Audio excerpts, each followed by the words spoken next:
Ah, maman, ouais, là, tu te présentes, là. Toi, tu es toujours présente. Amen. Nous rendons grâce au Seigneur pour tout ce qu'il fait dans nos vies, pour tout ce qu'il opère. J'aimerais nous lever, qu'on se lève, on prie encore. On rend grâce au Seigneur. Oui, parce que sa parole demeure éternellement. Elle ne passe point. Et cette parole qui nous a été donnée, afin que nous puissions être consolés, fortifiés et préparés pour vivre avec lui éternellement. Prions et rendons grâce au Seigneur. Seigneur, nous te disons encore merci pour ta parole que tu nous as donnée. Seigneur, nous étions des étrangers. Nous étions, ô Papa Saint de gloire, sans espérance, ô Père. Papa, exclus des alliances. Mais par ta grâce, tu as envoyé ta parole, ô Dieu, pour nous, ô Dieu, pour que nous soyons, ô Père, des enfants de lumière, Papa, des enfants de grâce, ô Dieu, et que nous puissions marcher pleinement, ô Père, dans ta parole, Seigneur de gloire, dans ta grâce, ô Père, au nom de Jésus-Christ de Nazareth, Seigneur. Merci, ô Père, pour tous tes bienfaits, ô Seigneur, pour tout ce que tu fais, ô Papa, Seigneur de gloire, ô mon Dieu, mon roi, Papa. Parmi nous, ô mon Dieu, mon roi, ô Papa. Seigneur, cette parole est venue jusqu'à nous, ô Dieu. Seigneur, pour nous transformer, pour nous montrer le chemin. Seigneur, pour nous donner l'assurance, ô Papa. Seigneur, de tes promesses, de ta vérité, de ton salut et de ta bonté. Et nous te bénissons, Seigneur, de ce que nous serrons comme David, notre ami dit, je sais ta parole dans mon cœur pour ne pas pécher contre toi. Seigneur, ce matin encore, nous voulons serrer ta parole et qu'elle produise, Seigneur de gloire, des bons fruits, Seigneur de gloire, merveilleux, ô Papa, Seigneur de gloire, pour notre marche au Père, au nom de Jésus-Christ de Nazareth. Amen. Acclamons le Seigneur. Merci, Seigneur. Vous pouvez vous asseoir, bien-aimés dans le Seigneur. Nous rendons grâce au Seigneur, merveilleux Seigneur que nous avons, qui nous a encore réunis ce matin, qui nous fait encore partager son merveilleux repas et qui nous permet de voir les frères et sœurs. C'est toujours une joie de voir les frères et sœurs, d'être dans la communion fraternelle. La Bible dit qu'ils persévéraient dans l'enseignement des apôtres et demeuraient dans la communion fraternelle. C'est très important. Lorsqu'on demeure unis dans la communion fraternelle, on est plus fort et l'ennemi, il n'a pas d'accès. Il n'a pas du tout d'accès. C'est aussi comme ça qu'on apprend à terrasser l'ennemi. On apprend à être victorieux dans notre marche. Alléluia. Donc la communion est fondamentale. Je ne sais pas pourquoi le Seigneur me met d'avoir ça à la bouche. Aujourd'hui, on voit que beaucoup de chrétiens s'amusent avec la communion fraternelle. La communion fraternelle est très importante. L'église est présentée comme des brebis. Vous savez que les brebis, ils marchent ensemble. Les brebis, ils ne marchent pas seuls dans leur coin. Ce n'est pas possible. Ils savent qu'ils sont en danger. Ils savent qu'ils sont exposés. Une brebis marche toujours en troupeau. Parce que là, il y a l'effet de masse, il y a l'effet de nombre. Et pour que le loup vienne, pour éparpiller les brebis, qu'est-ce qu'il fait? Il essaie de les faire s'agiter, s'éparpiller. Comme ça, il peut prendre les brebis les plus faibles. Et c'est comme ça qu'il les dévore. Donc, bien aimé dans le Seigneur, il est toujours bon, il est toujours important pour les frères de demeurer ensemble, de partager le repas du Seigneur, de communier ensemble, d'être édifiés, fortifiés ensemble pour avancer. Alléluia. Amen. Donc, c'est une joie toujours de partager la parole, de voir des frères et sœurs et d'être encouragés dans le Seigneur. J'avais parlé la dernière fois, moi j'aime continuer dans les thèmes, quand je commence quelque chose, j'aime continuer selon que le Seigneur me conduise. Nous avons parlé la dernière fois par ce que le Seigneur a déposé au travers de nous, de la véritable santé en Jésus-Christ de Nazareth. Nous avons compris que le problème de la santé dans lequel nous voyons l'humanité, c'est à cause du péché, que c'est la racine et qu'on ne peut pas parler de santé, on ne peut pas parler de bien-être si on ne touche pas ce problème. Et le monde veut vivre pendant longtemps, veut vivre en santé, faire des découvertes technologiques, tout ça, pour essayer de résoudre le problème, mais il ne touche pas ce problème alors que ce problème, c'est le problème fondamental. Et que nous, en tant qu'enfants de Dieu, on ne doit pas être ignorants de ça, parce que même dans notre propre marche en tant qu'enfants de Dieu, on peut être soumis à beaucoup de problèmes qui sont simplement la résultante d'une vie de péché, d'une vie de désordre. Et il ne faut pas être ignorant de ça. Il ne faut pas faire comme si c'est la faute, c'est toujours chasser les démons, c'est la faute à des démons, c'est la faute à tel ou tel, alors que c'est simplement une vie qui n'est pas une vie de sainteté, une vie de consécration, une vie qui glorifie le Seigneur, mais c'est une vie qui est complètement à l'envers. Et Dieu ne veut pas que nous soyons ignorants, qu'on comprenne ces choses. On voit dans la Bible, on peut le lire dans l'Écriture, dans 1 Corinthiens chapitre 11, on voit qu'il y avait des chrétiens qui qui était mort parce qu'il ne discernait pas. J'aimerais qu'on lise ce passage quand même si on connaît ce passage. 1 Corinthiens chapitre 11, 1 Corinthiens chapitre 11, bien-aimé dans le Seigneur. Ces chrétiens qui étaient morts parce qu'ils ne discernaient pas le corps du Seigneur, ils vivaient n'importe comment.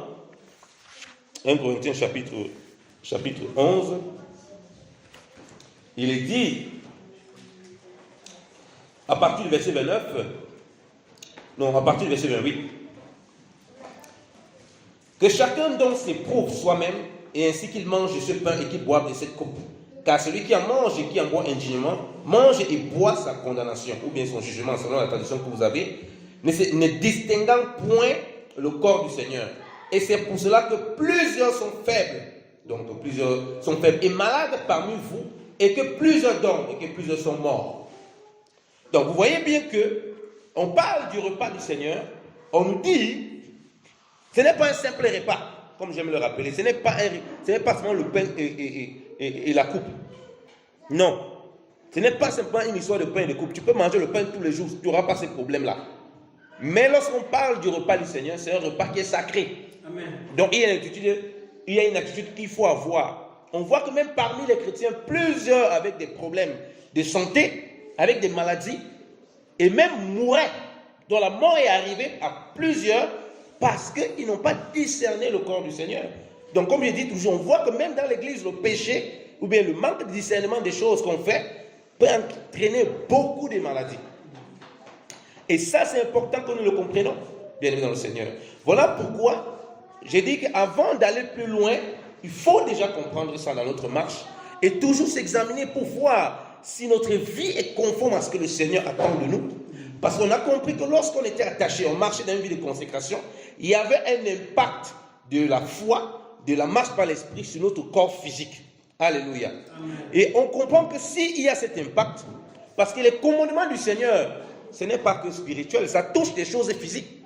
Quand on dit marche de l'esprit, ça ne veut pas dire que tu ne fais plus les choses physiques. Non. C'est ça que parfois les gens ne comprennent pas. La marche par l'esprit va impliquer ton mode de vie sur le plan physiquement. Le plan physique. Alléluia. Amen. Je ne peux pas dire par exemple que je marche par l'esprit et j'ai une vie de désordre. Chez moi, je suis désordonné. Ça, ce n'est pas la marche par l'esprit. Parce que Dieu lui est un Dieu d'ordre de paix. Comment je peux dire que je sais un Dieu qui est ordonné, mais chez moi-même, je suis un super désordonné. Mais quand quelqu'un va entrer chez moi, je vais le prendre. Ah, viens, on prie. Je vais commencer à prier en langue, chanter des louanges. Mais moi-même, je vis dans le désordre total. Ce n'est pas compatible. C'est pourquoi parfois les gens nous voient, ils ne comprennent pas. Ils disent, mais la vie chrétienne, c'est une vie bizarre. On dirait que depuis que tu es devenu chrétien, tu es devenu encore plus désordonné qu'auparavant. Mais tu nous parles tout le temps de sainteté. De quelle sainteté il s'agit? Donc, il faut qu'il y ait un impact de la vie spirituelle sur ta marche de tous les jours, sur ma marche de tous les jours, afin que ça témoigne de la visitation du Seigneur. Sinon, qu'est-ce qui prouve donc qu'on a reçu le Seigneur? Si notre façon de marcher ne change pas. Donc voilà pourquoi, une fois qu'on est dans la connexion avec le Seigneur, une fois qu'on est dans l'obéissance va impliquer tout ce que nous faisons. L'Écriture dit ceci, Colossiens chapitre, merci Saint-Esprit, on va le lire, je n'avais pas prévu ça, Colossiens chapitre 3, si quelqu'un peut lire Colossiens chapitre 3 à partir du verset 24, s'il vous plaît. Colossiens chapitre 3 à partir du verset 24.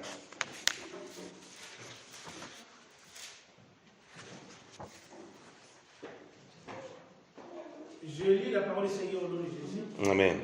Sachant que vous recevrez du Seigneur l'héritage pour récompense. Ça? Le 23 au 24, excuse-moi, le 23 et 24. Tout ce que vous faites, faites-le de bon cœur, comme pour le Seigneur et non pour les hommes. Sachant que vous recevrez du Seigneur l'héritage pour récompense, servez Christ le Seigneur. Amen. Amen. Tout ce que vous faites, faites-le, pas comme si vous le faites pour les hommes, mais pour le Seigneur, sachant que vous allez recevoir l'héritage de qui? Du Seigneur. Alléluia. Amen. Donc, peu importe ce qu'on fait dans ce monde, que ce soit physique ou bien purement spirituel, on le fait pour le Seigneur. Donc voilà pourquoi je vous ai dit que lorsqu'on est en train de parler déjà de la santé, il ne faut pas croire que toutes les choses qu'on va faire physiquement, le Seigneur ne sera pas là-dedans. Il est impliqué dans tout ce que nous faisons. C'est là maintenant on va comprendre maintenant l'autre aspect que je veux que nous partageons. C'est-à-dire l'hygiène de vie. Si on dit qu'on a compris la première, on dit que le Seigneur c'est notre santé, on a une vie spirituelle. On comprend que cette vie spirituelle a un impact sur notre corps, comme on a lu dans Proverbes chapitre 4, Proverbes chapitre 3. Alors, l'hygiène de vie va aller avec. On ne peut pas avoir une hygiène de vie médiocre, une hygiène de vie qui ne glorifie pas Dieu, tout en prétendant qu'on est spirituel. On a une fausse spiritualité, ou bien on a une spiritualité qui est un peu désordonnée, c'est-à-dire qui n'est pas très propre. C'est un peu comme si je prétends que je suis lavé dans le Seigneur, je suis lavé, sanctifié, lavé par le sang de Christ, mais moi dans ma vie de tous les jours je ne me lave pas. Il y a un problème. Mais il y a un souci. Si je suis lavé spirituellement par le Seigneur, dans ma vie de tous les jours, on va voir quelqu'un qui est propre. Alléluia. Amen. Tu es sale, tu ne te laves pas, tu sens. Mais par ce temps, tu dis aux gens, non, moi Jésus m'a lavé, hein. Il m'a lavé, vraiment, je suis lavé. Mais vraiment, lui, il va douter de ton Jésus qui lave. Parce que s'il te lave et que toi, tu ne comprends pas que s'il t'a lavé spirituellement, tu ne comprends pas qu'il faut te laver physiquement, il y a un problème. Parce qu'il est censé t'amener une intelligence au-dessus. Mais tu ne peux pas prétendre que tu es lavé spirituellement et physiquement, tu restes toujours sale. Comme on a dit, Dieu vient apporter la santé corps, âme et esprit. Lorsque l'esprit est nourri, donc, il y aura donc cette influence sur le corps. Plus que maintenant, tout ce que toi et moi nous faisions, on ne le fait plus pour nous-mêmes, on le fait pour le Seigneur. Et si on le fait pour le Seigneur, notre hygiène de vie, ça doit être pour qui? Pour le Seigneur. Notre hygiène de vie, ce n'est pas c'est pour moi, je me fais plaisir. Ton plaisir là, tu dois retrouver le plaisir du Seigneur et la volonté du Seigneur et le chemin du Seigneur. Donc on ne peut pas prétendre qu'on veut avoir la santé. On veut être physiquement bien. Mais notre hygiène de vie s'éloigne en même temps de la parole. Parce que quand Dieu dit, l'homme ne vivra pas seulement de pain, mais de toute parole qui sort de la bouche de Dieu. Mais manger le pain fait partie de la parole de Dieu. Alléluia. Amen. Dormir fait partie de la parole de Dieu. Alléluia. Amen. Si Dieu lui dit, il s'est reposé le 7e jour, tu as travaillé 6 jours, tu vas te reposer un jour. Il sait que tu as besoin de repos. Si tu ne te reposes pas, tu seras malade. Prie en langue comme tu veux, prophétise comme tu veux, tu vas tomber malade. Et il ne faut pas accuser les sorciers. C'est ton hygiène de vie qui n'est pas bonne. Vous voyez, bien aimé dans le Seigneur. Dieu lui dit qu'il s'est reposé, alors que Dieu lui n'a pas besoin de repos. Mais toi, tu dis que tu n'as pas besoin de repos. Tu travailles de lundi à dimanche, tous les jours. En Europe, tu cherches l'argent à gauche et à droite. Après, tu finis tout le temps à l'hôpital. On te soigne, on te soigne, on te soigne, on te soigne. Tu accuses toujours les démons, les grands-mères. Tu as des visions bizarres qui ne viennent pas de Dieu. Alors que tu as une hygiène de vie qui n'est pas agréable à Dieu. Les chrétiens ne se reposent pas. Les gens ne se reposent pas. Tu peux avoir beaucoup de choses à faire. Mais si tu es discipliné, tu vas toujours trouver le temps de te reposer, de servir le Seigneur, d'être agréable au Seigneur en toutes choses. Alléluia. L'hygiène de vie, si tu as une hygiène de vie qui n'est pas conforme à ce que Dieu veut, tu ne vis pas correctement comme Dieu attend de toi. Et ça, voilà un des gros problèmes dans l'église. Quand on parvient à avoir des gens qui ont compris que c'est par l'esprit qu'on fait les choses, donc ça dit il faut être dans la parole, il faut avoir une vie de prière, il faut avoir une vie de méditation, il faut marcher dans la sanctification, il faut marcher dans la crainte de Dieu. Mais on voit aussi quand même qu'il y a une négligence de leur hygiène de vie, parce qu'ils considèrent que ça c'est leur propriété, ça leur appartient, ça n'appartient pas au Seigneur. C'est le gros problème qu'on a. Ça n'appartient pas au Seigneur, leur hygiène de vie. C'est-à-dire que si il reste, il est sale, il ne se lave pas, pour lui ce n'est pas grave. S'il reste, il mange n'importe comment, ça ne concerne pas le Seigneur, lui ça le concerne. Or, si tu sais que tout ce que tu fais, tu ne le fais pas pour toi, tu le fais pour le Seigneur, ce que tu manges, tu sais que ça concerne le Seigneur. Alléluia. Mais maintenant, tu dois vérifier ce que le Seigneur t'a donné comme nourriture. Parce que Dieu a donné une façon de manger dans la Bible. On ne mange pas n'importe comment dans la parole. Et comme je dis, s'il y a une vie de l'esprit, c'est une hygiène de vie. Dans l'hygiène de vie, je vais d'abord commencer par prendre l'alimentation, la nutrition. Revenons à Genèse chapitre 1. On avait dit qu'on va commencer Genèse chapitre 1, on va beaucoup parler là-bas. Il y a beaucoup de choses à dire dedans. Genèse chapitre 1.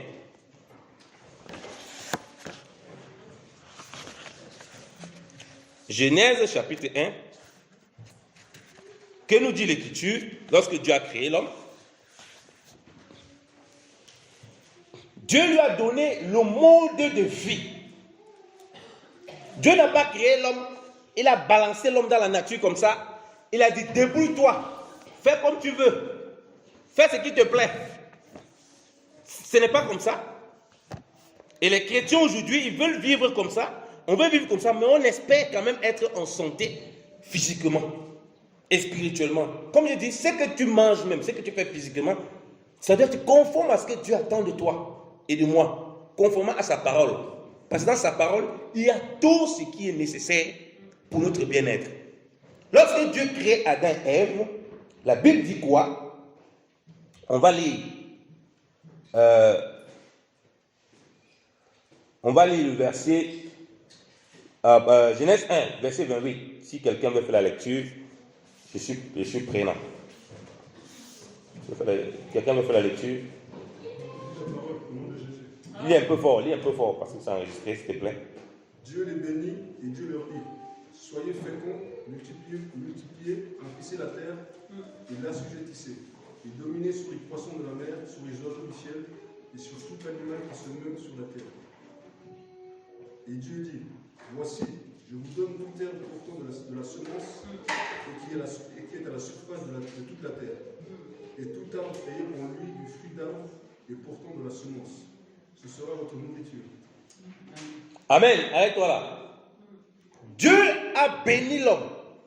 Dieu l'a envoyé, il a donné une mission. Vous voyez que l'homme ne fait pas, il ne se lève pas comme ça. Bon, qu'est-ce que je dois faire? Bon, je fais ce que j'ai envie. Non. On le bénit. On lui dit ce qu'il a fait. Il doit croître, multiplier. On lui dit, on lui donne. Tu dois dominer sur le poisson. C'est-à-dire que tu dois être au-dessus du règne animal.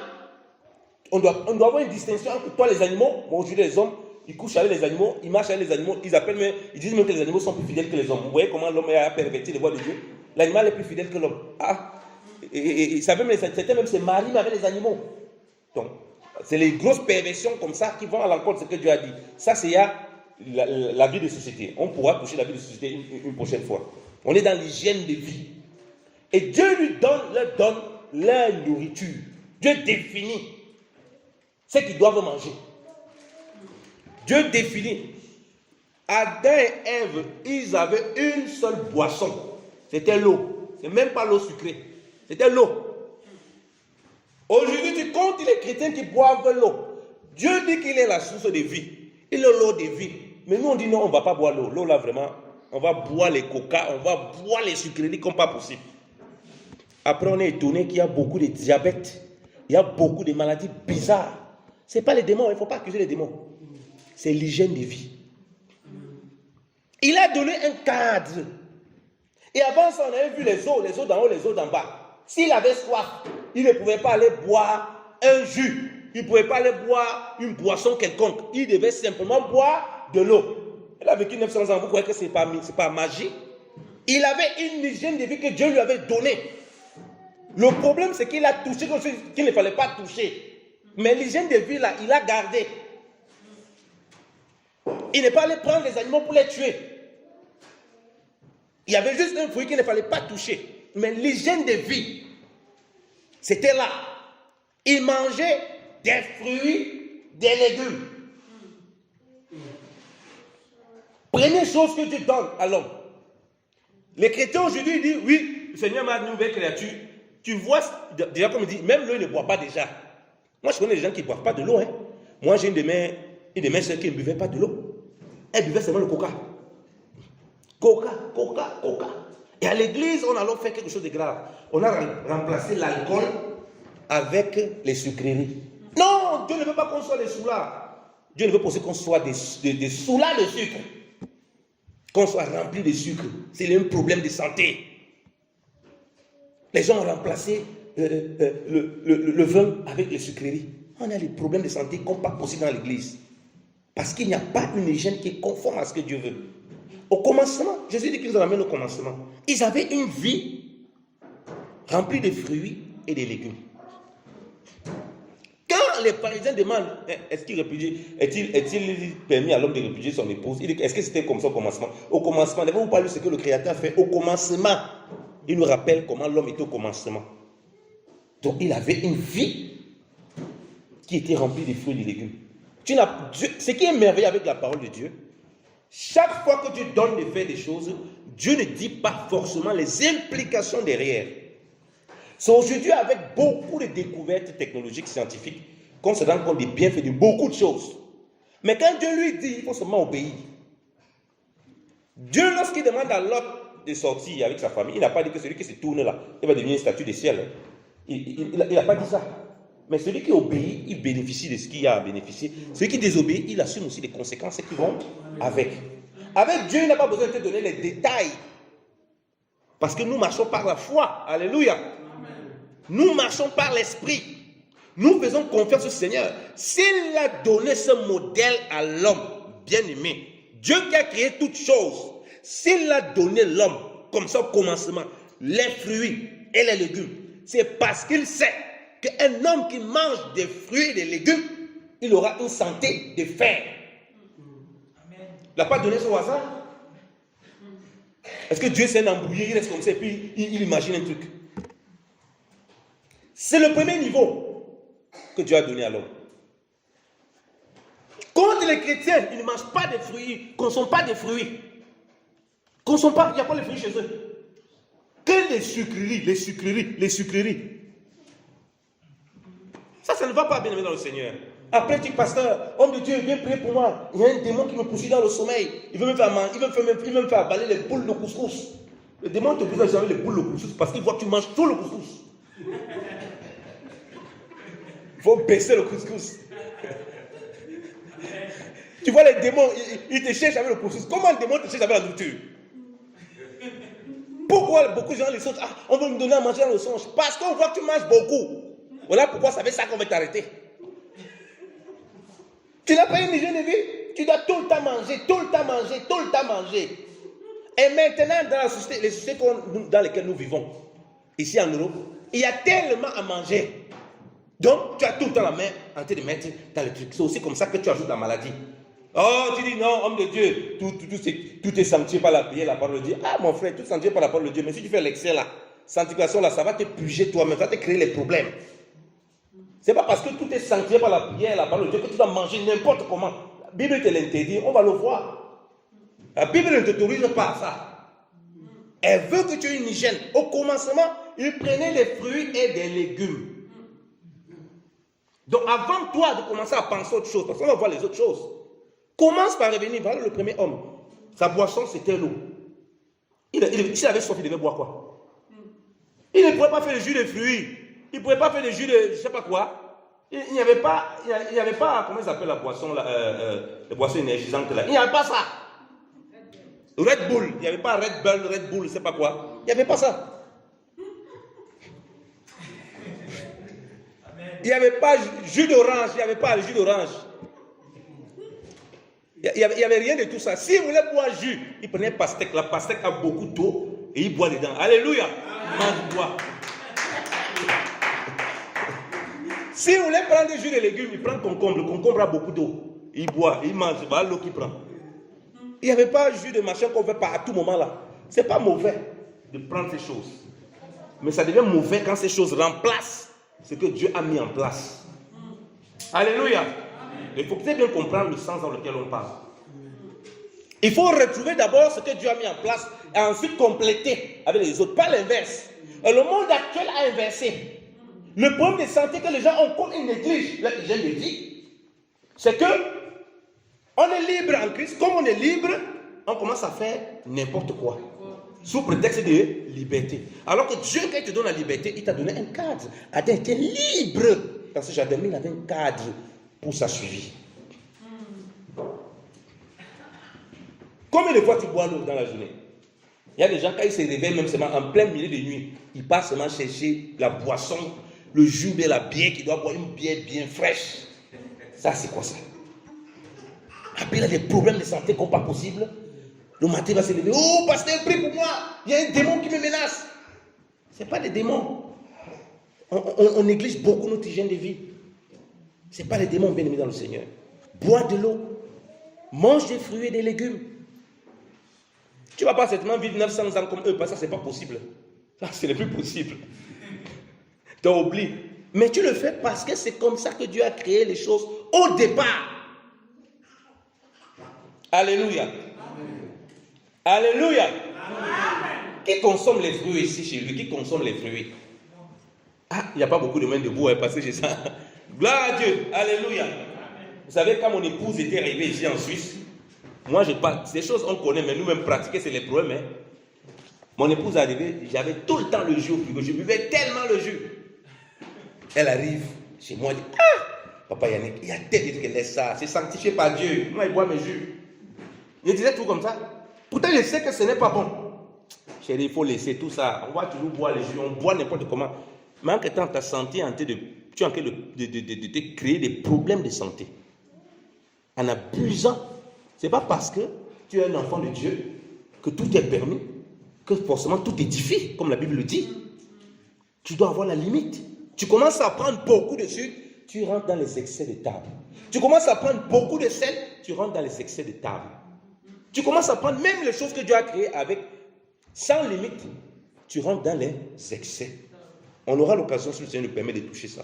Première chose, l'hygiène de vie, qu'on parle de l'alimentation, on voit qu'il mangeait des fruits et des légumes et il buvait de l'eau. La première fois qu'on voit une boisson, c'est avec qui? La première fois qu'on voit une boisson, c'est avec qui? Vous le savez. Même si c'est une boisson alcoolisée, la première fois qu'on parle de boisson, avec Noé. Noé est le premier à faire la vigne, bibliquement. Donc, on n'a pas vu quelqu'un avant lui, en tout cas dans les Écritures. Il a fait la boisson, on a vu ce que ça a créé. Dès que l'homme a commencé à voir les techniques, comment il va faire les boissons, c'est les excès qui sont seulement venus s'installer. Il a bu, il s'est oublié, il est devenu nu. Dès que l'homme a trouvé la technique, comment faire les technologies, l'industrie, vous voyez, c'est la surconsommation. C'est là que je voulais attirer notre attention. Dès que Noé a vu comment faire la vigne, récolter, faire du vin, avant il prenait les raisins, il n'avait jamais devenu sourd. Il mangeait les raisins tout le temps, il n'était pas sourd.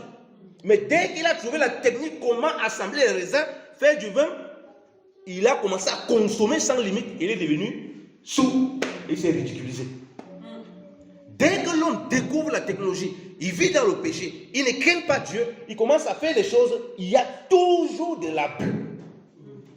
Voilà pourquoi il dit qu'il faut tout rentrer d'abord à ce que Dieu a permis, et ça va te donner les limites dans les choses que tu peux avoir ça et là, à gauche, à droite. Mais il ne faut pas inverser les choses. Donc il a d'abord donné les fruits et les légumes. Ensuite, lisons Genèse, vous connaissez tout ça, on est toujours dans Genèse avec Noé. Il a donné tout le reste des choses à Noé.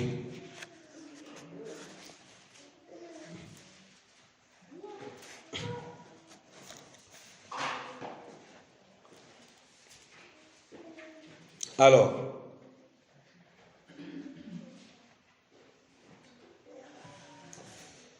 si nous lisons Genèse chapitre 9, on a vu qu'au départ, on a vu, Dieu a donné les fruits et les légumes. Il a dit de dominer sur les poissons, sur tout ce qui se meurt, sur les animaux. Il avait l'autorité sur ces choses.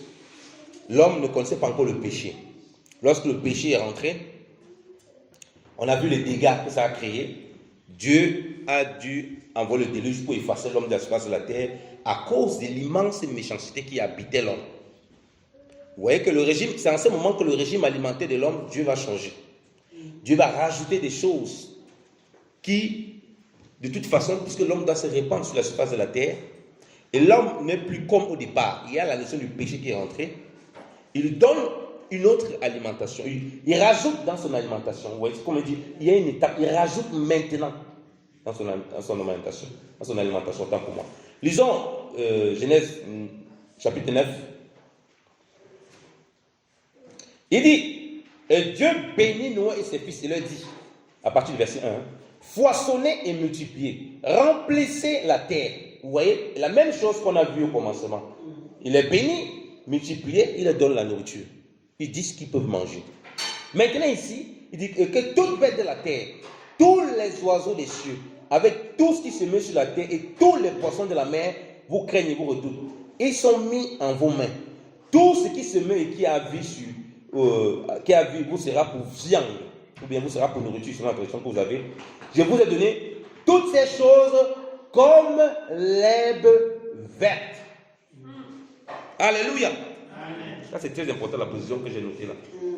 Vous voyez que quand Dieu donne les autres, la viande, les autres de nourriture, hein, il donne maintenant la viande. Parce que dans la viande, il y a beaucoup de protéines, il y a les vitamines aussi. Il y a plein de choses.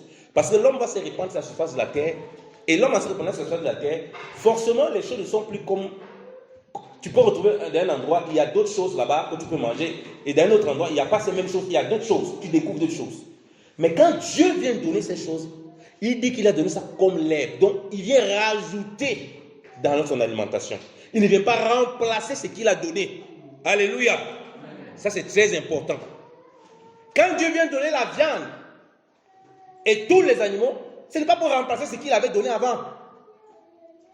C'est pourquoi un chrétien ne peut pas dire que je suis soi-disant crudivore ou quoi que ce soit. Non, tu n'es pas dans ces choses. Quand tu vois comment Dieu a marché avec l'homme et comment il oriente son alimentation, il donne un séquencement des choses. C'est-à-dire que tu commences, tu manges les fruits et légumes, ok. Tu dois te répandre sur la terre, ok. Peut-être les fruits et légumes ne vont plus suffire. Dépendamment où tu te trouves, tu as besoin d'autres apports. Voilà ce que je te rajoute en plus. Il ne retire pas ce qui était avant. Mais qu'est-ce qui se passe aujourd'hui? C'est que ce que nous avons aujourd'hui, non seulement les choses même naturelles que Dieu a créées, les viandes, nous avons remplacé ce que Dieu a donné et nous avons encore plus remplacé avec toutes sortes de choses qu'on vend dans les commerces. Ce qui n'est pas bien et ce qui crée des problèmes à l'homme. Tous les problèmes que nous avons, c'est parce que nous laissons ce modèle. Donc la viande, comme le disait, elle se pousse. Mais aujourd'hui, on connaît les problèmes que la viande peut créer. Pourquoi beaucoup d'Africains ont beaucoup de problèmes avec les gouttes, les pieds qui gonflent? Pourquoi? C'est l'excès de viande. Et c'est prouvé médicalement. C'est prouvé scientifiquement que la viande, quand vous mangez beaucoup de viande avec du vin rouge, vous risquez le cancer du côlon. Noé, il buvait ce soulet, comme ça là. Très dangereux. Tu bois tout le temps excessivement et en plus de ça, tu manges encore la viande de façon disproportionnée. Bon, bienvenue les problèmes. Donc, Dieu dit que je t'ai donné ça comme j'ai donné l'herbe. Donc, ça ne change pas ton régime que tu avais, ce que je t'ai donné avant. Ça vient plutôt comme un complément. Donc, rajouter les viandes et les choses qu'on peut avoir à gauche à droite, ça doit être un complément d'une vie. On prend beaucoup de fruits, beaucoup de légumes. Alléluia. Amen. Si vous ne faites pas ça, vous refusez ça. Ça veut dire que vous refusez de marcher selon la parole de Dieu, aussi simple que ça. Daniel avec ses compagnons, ils ont dit qu'ils ne mangent pas les viandes. Mais ils étaient plus, après 10 jours, ils étaient plus en forme que les autres parce qu'ils mangeaient les légumes. Pourquoi? Parce qu'ils craignaient Dieu. Vous avez compris que ce n'était pas une histoire de viande, c'est d'abord une histoire de crainte de Dieu.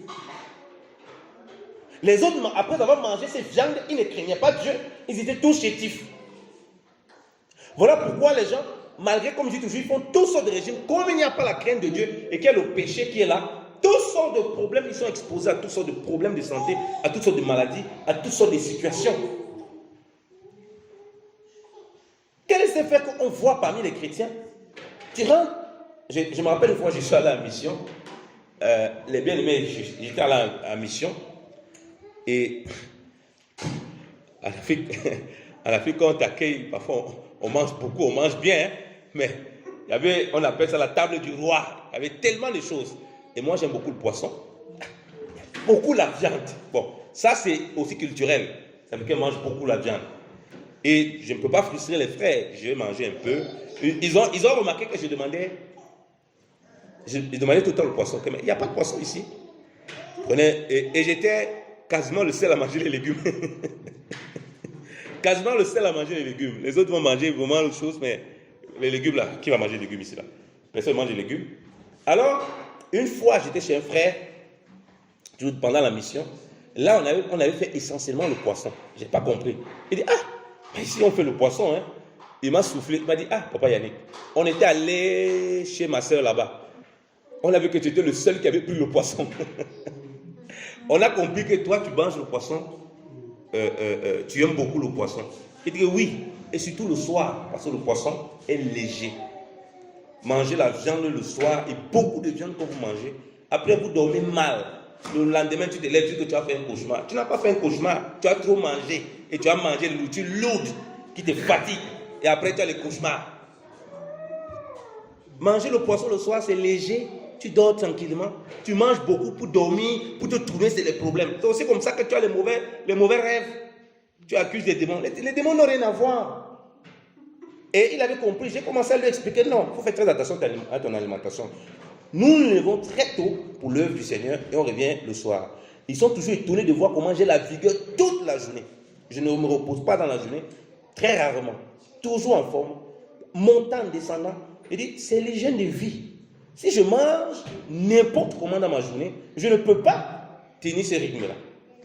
Donc, vous ne pouvez pas manger n'importe comment et vous espérer, pendant qu'on est en train de faire le ministère comme ça, tenir le même rythme. Vous ne pourrez pas. Vous serez fatigué, vous serez épuisé parce que vous mangez non seulement à contre-temps, et vous mangez n'importe comment. Donc, l'hygiène de vie, dans l'hygiène de vie, l'alimentation a une part importante. Donc, mon frère, commence par retirer les jus devant toi là. Remplace ça par l'eau. Alléluia. Amen. Vous savez, j'ai prié un moment. À l'époque, je voyais beaucoup de serviteurs de Dieu. Et je priais beaucoup le Seigneur. Des gens tombaient à l'église, sont là, ils prêchent, ils tombent. AVC. Il y a beaucoup de problèmes d'AVC. Je priais beaucoup le Seigneur. Et il me montrait ça. Et je voyais maintenant les fins d'assemblée ou bien pendant les cultes, comment les gens sont assis. Il y a tellement de sucreries. Tellement de sucreries. À toute heure. Et c'est beaucoup. Les gens consomment beaucoup. Mais après, c'est normal qu'on ait des gros soucis de santé. Ce n'est pas le diable, bien-aimé dans le Seigneur. Ce n'est pas l'ennemi. C'est nous qui négligeons notre hygiène de vie. Or, Dieu dit que celui qui détruit le corps, il va le détruire. Notre corps est le temple du Saint-Esprit. Donc, les viandes, même déjà dans la Bible, c'est un complément qu'on a donné. Donc, tout le reste des choses que Dieu a donné. Et ensuite, merci Saint-Esprit, lisons Proverbe 23. Merci, que le Seigneur soit béni. J'aime bien un passage qui me vient. Proverbe 23. Proverbe 23.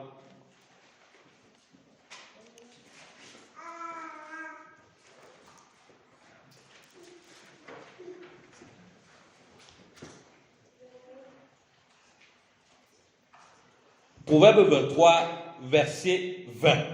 Quelqu'un peut faire la lecture?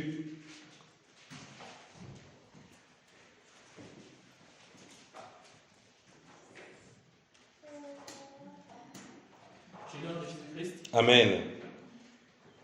Ne sois pas parmi les divers des vins, parmi ceux qui font excès de viande. Continue, papa.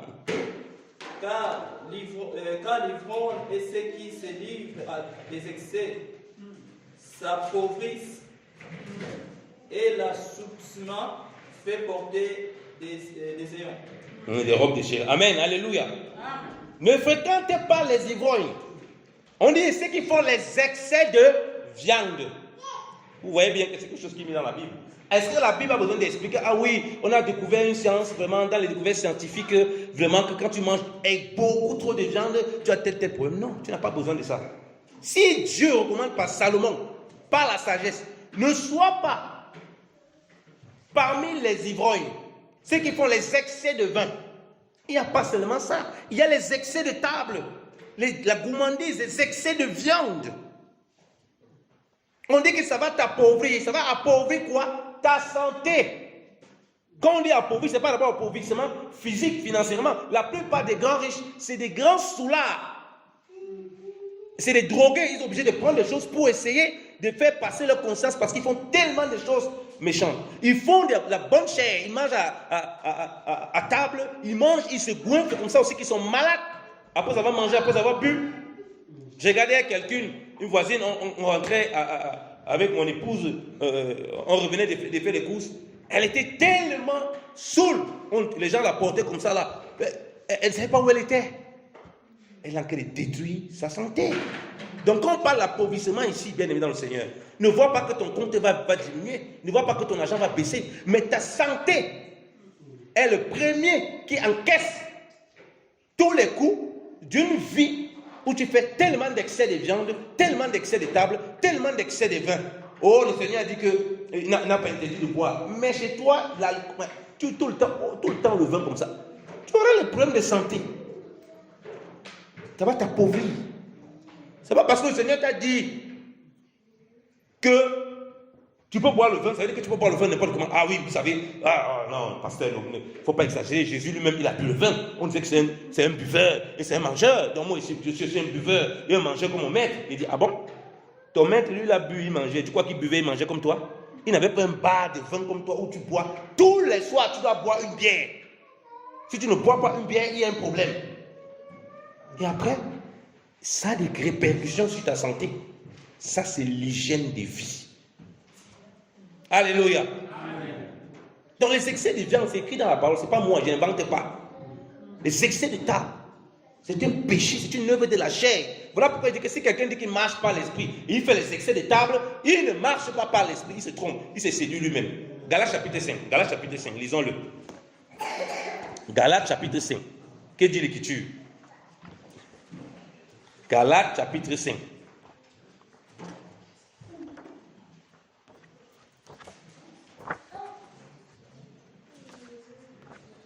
Galates chapitre 5, bien aimé dans le Seigneur.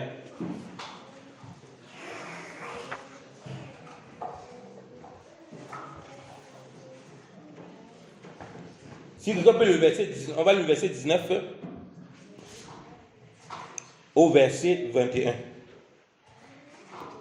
J'ai lu le nom de Jésus-Christ. Bien oui.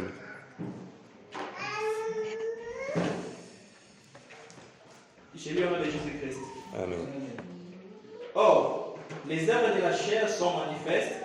Ce sont l'impudicité, l'impurité, la dissolution, l'idolâtrie, la magie, les inimitiés, les querelles, les jalousies, les animosités, les disputes, les divisions, les sectes, l'envie, l'ivrognerie, l'excès de table et les choses semblables. Je vous dis d'avance, comme je l'ai déjà dit, que ceux qui commettent de telles choses n'hériteront point les royaumes de Dieu. Amen. Parole du Seigneur. Amen.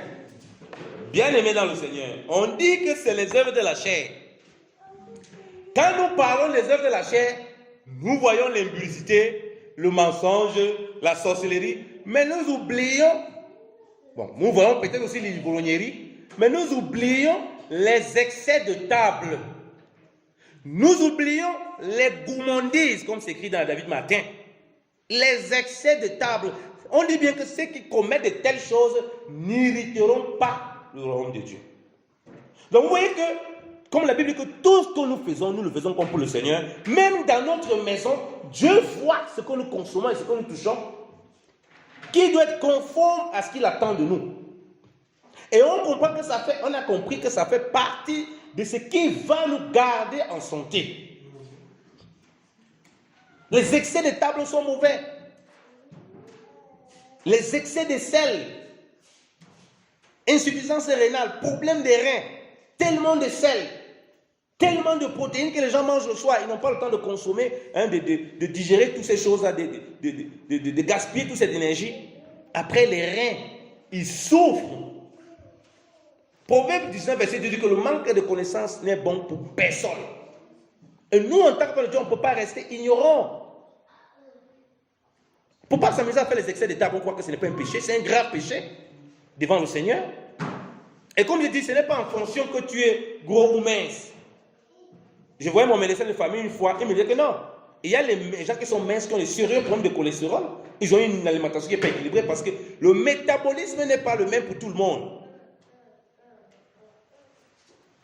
Donc, nous devons faire attention aux excès de table.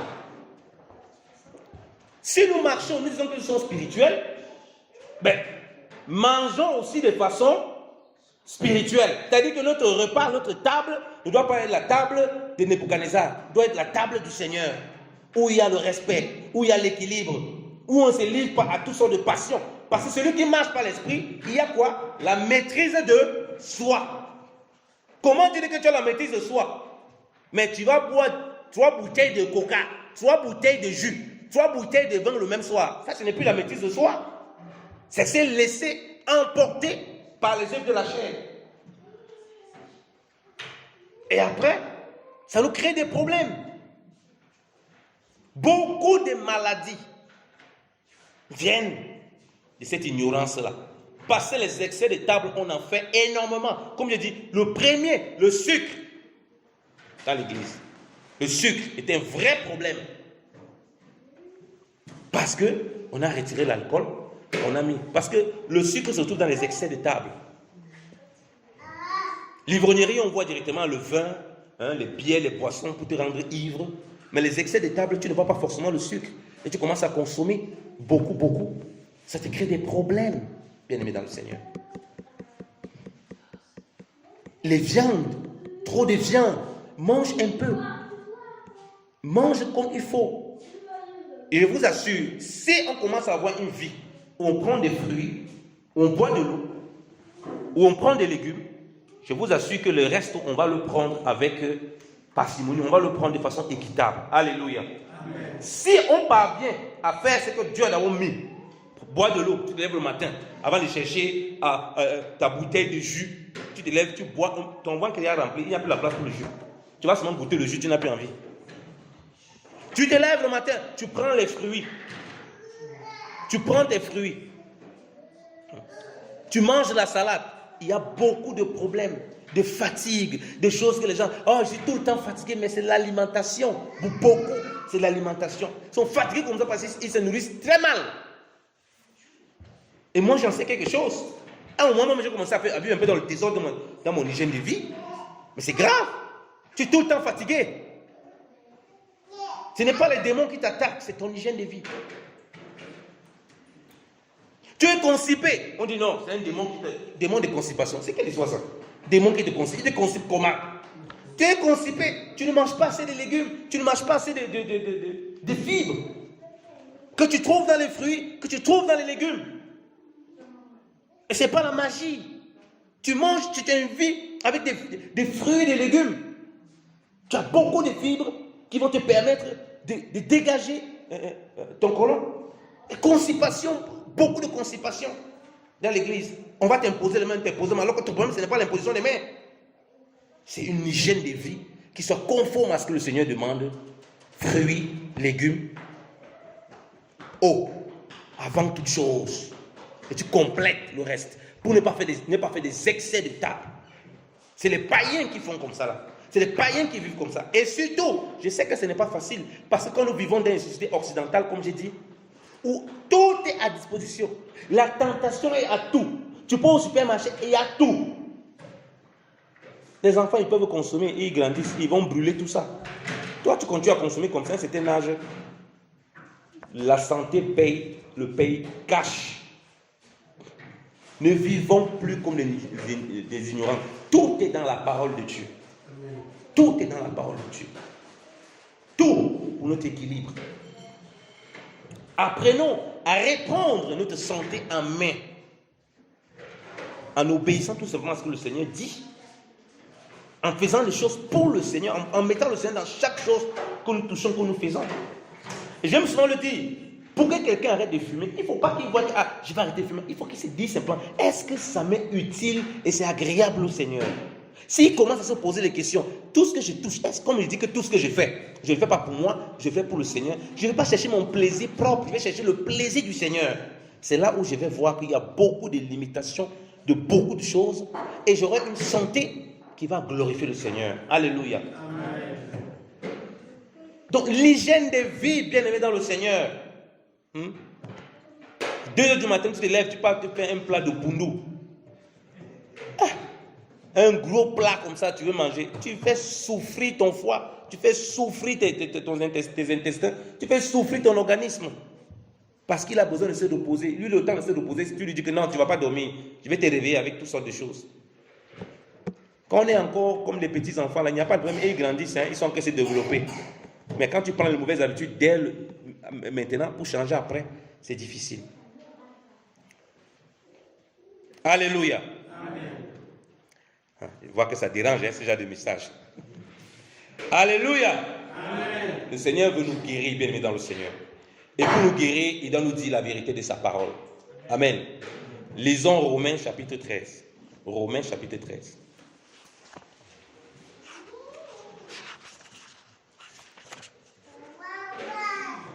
La Bible nous avertit tout le temps des excès de table. Ce n'est pas pour rien. Romains chapitre 13.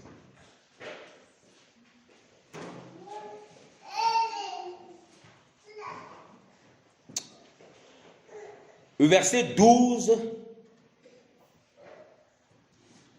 au verset 14.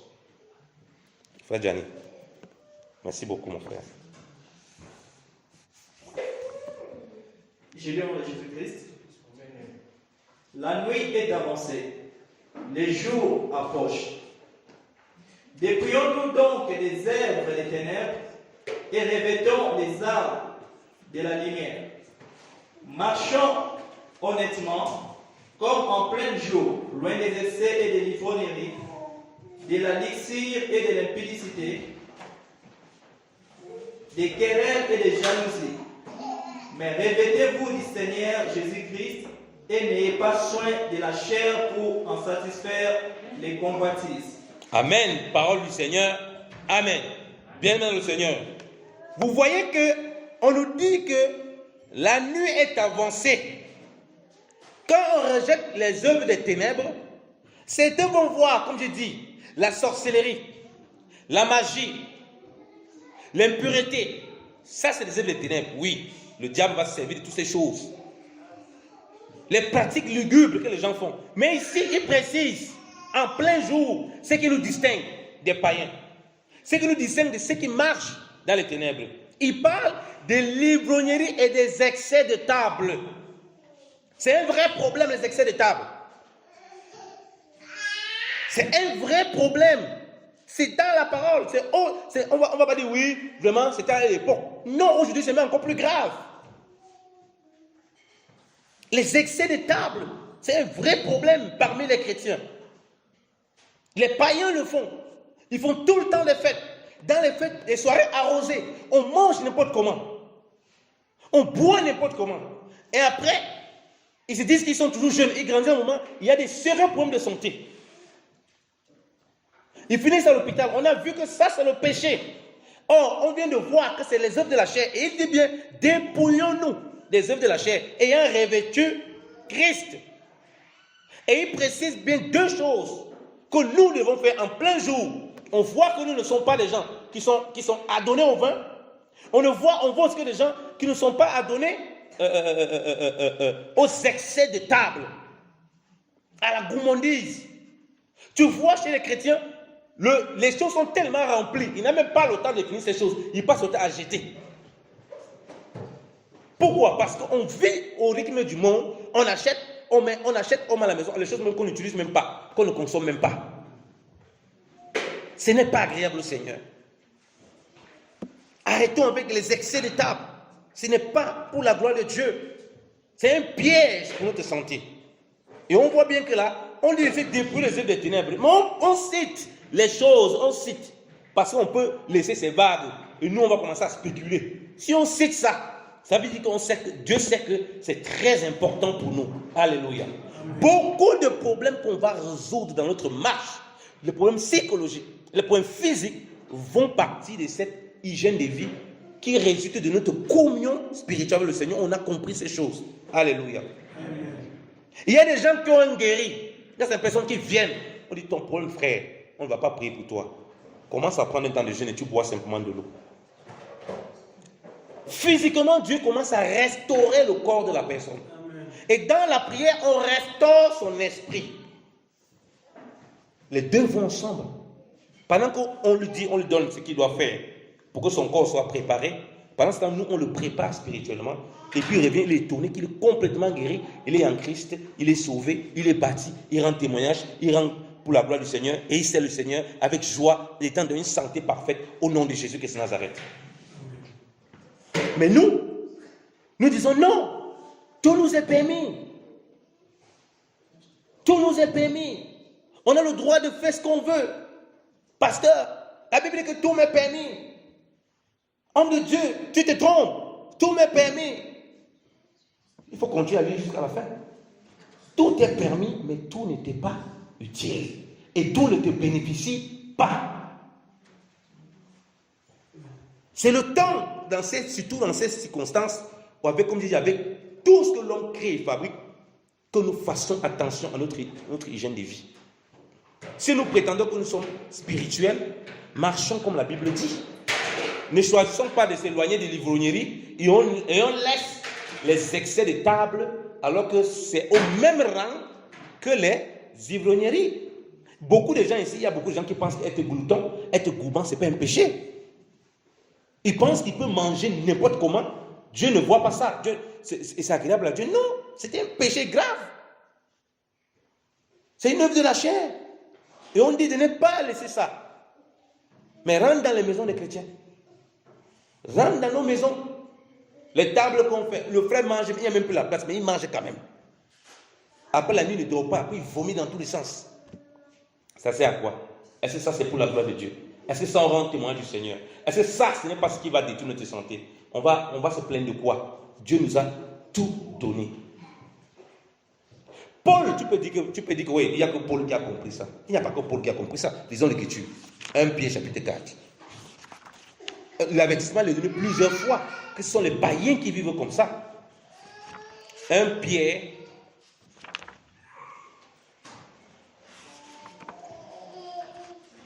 On va lire 1 Pierre chapitre 4. La même chose revient tout le temps. 1 Pierre. Attendez.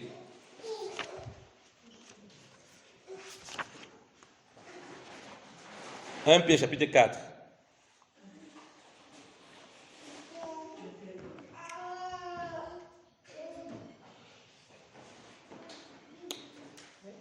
Alors, on peut lire à partir du verset 1. Tu veux lire, Fadjani? Merci.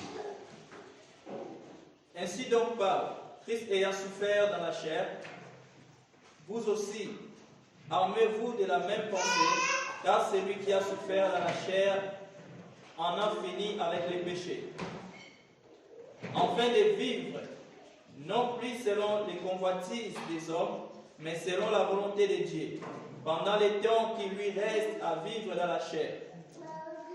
C'est assez, en effet, d'avoir dans les temples assez accompli la volonté des païens, en marchant dans la dissolution, les convoitises, l'ivrognerie, l'excès du manger et du boire, et les idolâtries criminelles. Aussi trouve-t-il étrange que vous ne vous précipitiez pas avec eux dans les mêmes débordements des débauches, et il vous calomnie. Il rendra compte à celui qui est prêt à juger les vivants et les morts. Amen. Arrête-toi là. Alléluia. Amen. Alléluia. Amen. Vous voyez que Pierre, poussé par le Saint-Esprit, donne les mêmes consignes aux chrétiens. Que les païens, ils trouvent leur plaisir dans les dissolutions, dans les ivrogneries, les fêtes arrosées, c'est toujours quoi? Beaucoup d'alcool, beaucoup de manger, de boire, il n'y a pas de contrôle, beaucoup de fumettes, beaucoup de choses bizarres comme ça là, beaucoup d'impudicité, ça c'est sûr. Il y a toujours ça qui est ensemble. On dit que ils nous calomnient parce qu'on ne court pas derrière ces choses comme eux. Combien de fois la Bible nous parle du manger et du boire des excès? Pourquoi la Bible insiste?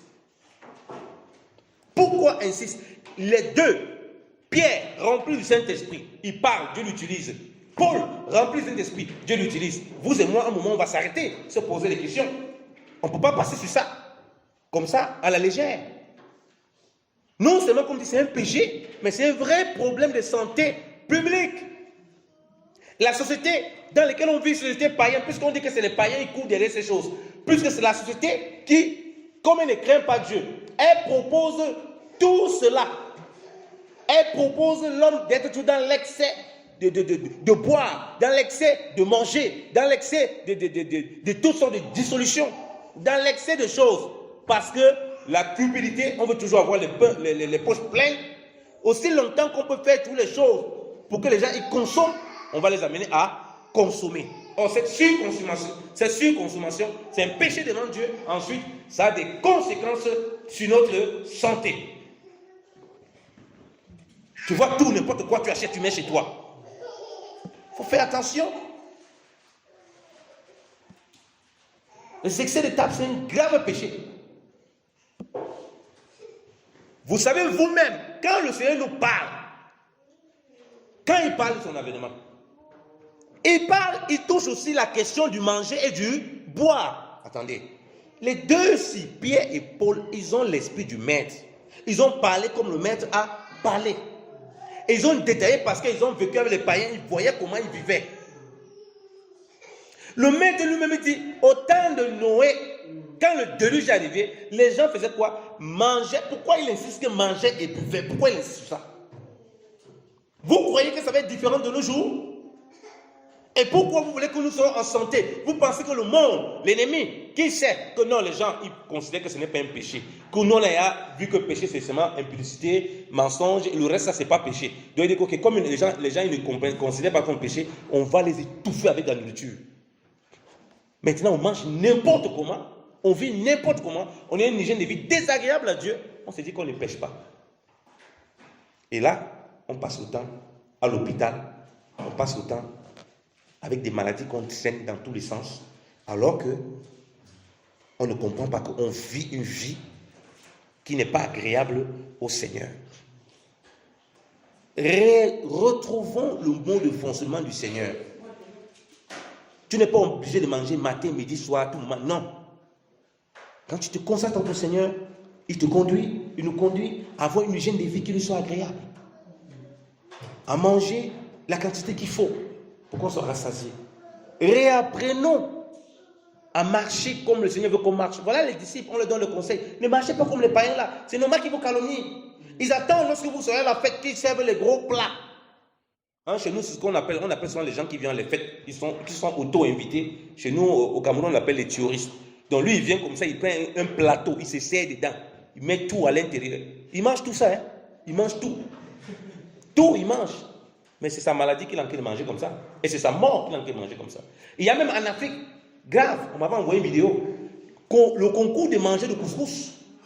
Et ils ont les marmites, les grosses marmites comme ça, les grosses boules. Chacun de son côté, il mange. On va voir celui qui va gagner le concours.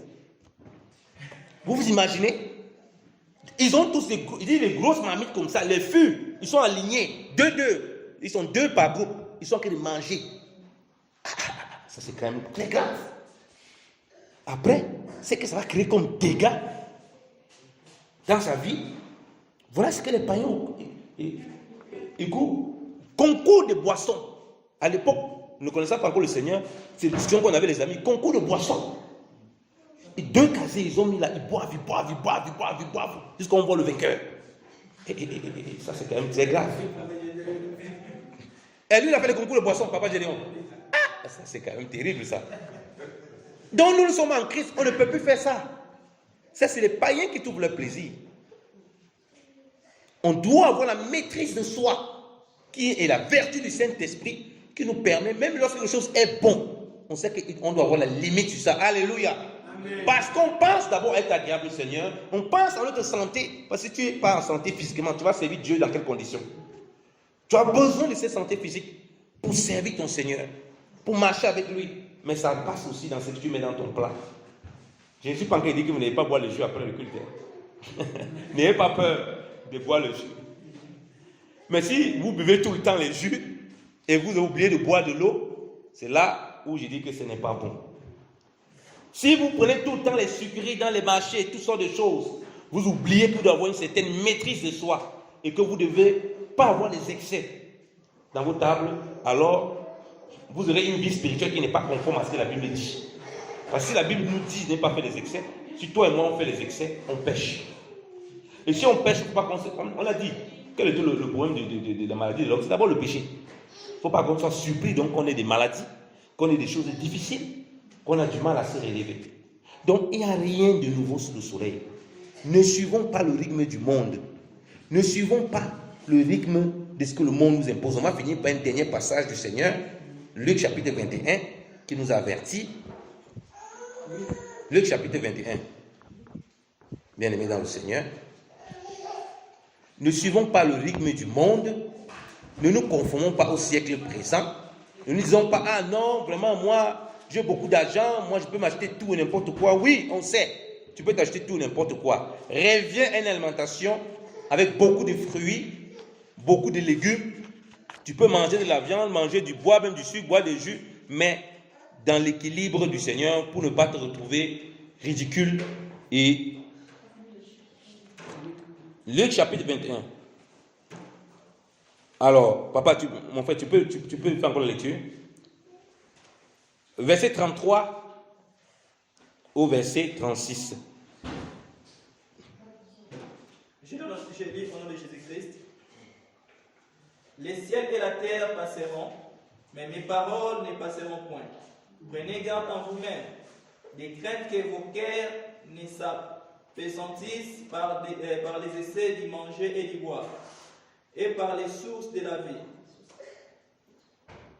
et par les soucis de la vie, et que ces jours ne viennent sur vous à l'improviste, car il viendra comme un filet sur tous ceux qui habitent sur la face de toute la terre. Veillez donc et priez en tout temps, afin que vous ayez la force d'empêcher à toutes ces choses qui arriveront et de paraître debout devant le Fils de l'homme. Amen. Amen. Alléluia. Amen. Voilà le maître qui parle. On a vu les disciples remplis de l'esprit du maître. Ils ont dit la même chose. Que éloignez-vous de l'ivrognerie, des excès de table. Les deux disciples ont dit la même chose. Ils nous ont exhortés. On voit que le sucre, le sel et toutes ces choses, toutes les choses qu'on peut avoir, si on prend en excès, ça va nous créer des problèmes de santé. Donc, si on nous dit d'éviter ça, il faut éviter. Le maître lui-même nous dit que faites attention. Attention que vos cœurs ne soient appesantis. Que vous soyez vraiment étouffés par l'ivrognerie. Il y a c'est le même esprit qui les habitait. Les excès de table, les excès de manger et de boire. Donc, ça veut dire que même si c'est le sucre, si tu fais un excès de ça, ça va te créer les problèmes. Et le maître nous avertit. Donc, comprenons ces choses, bien aimés dans le Seigneur. Faisons attention à notre alimentation, à ce que nous mettons sur nos tables. Retrouvons une vie de légumes et de fruits avec de l'eau, tout en prenant les autres choses que Dieu a données, avec un certain équilibre. Et là, on sera conforme à ce que le Seigneur a dit. Que nos cœurs ne soient pas apaisantis. Non pas seulement par les soucis de ce siècle, mais aussi ce qui est dans notre assiette.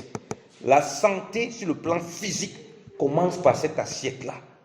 Et si nous avons reçu l'esprit, on comprend que l'esprit doit impacter le corps et l'âme. Il faut donc qu'il y ait une certaine discipline dans notre façon de manger, dans notre façon de boire.